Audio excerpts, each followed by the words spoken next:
The Lake Isle of Innisfree is an actual island in Loch Gill, or Lake Gill, in Sligo County in the west of Ireland. Here it is, with an actual tourist in front of it. That tourist is me, visiting Yeats country. But for the poet, Innisfree is far more than a small bit of land. It's an earthly paradise. As a young man living in London from 1887 to 1891, Yeats found himself hating the city and longing for the peaceful west of Ireland, where as a boy he had spent summers. Yeats seems to have yearned at different times to get away from it all to some wonderful place of refuge. In 1917, he bought a ruined medieval tower in County Sligo called Thorbel Lee. Several of his poems embody dreams of escape to some kind of peaceful paradise. Who Goes with Fergus, in which young lovers, racked by the torments of love, can go hang out with Fergus, a legendary Irish king who gave up his throne and took to the wilderness, where lovers will dance upon the level shore and contemplate the beauty of sea and stars.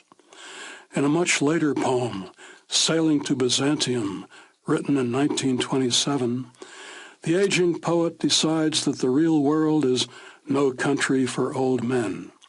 He would escape to Byzantium, a city more than just an ancient version of Istanbul, but in his imagination, a place where the poet can step out of his dying body and, once out of nature, become a mechanical bird set upon a golden bough to sing.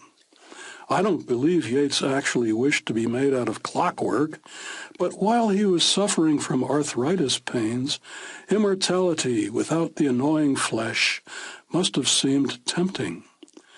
Who are those sages standing in God's holy fire, as in the gold mosaic of a wall, whom he addresses in the poem?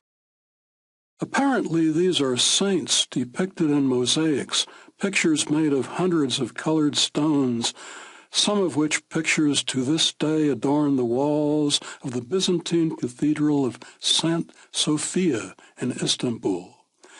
Here is a mosaic of Jesus shown with the Byzantine Emperor Constantine and his Empress Zoe, found in that cathedral. The figures appear to emerge out of shimmering light, for their background is made of thousands of small stones trimmed with gold leaf.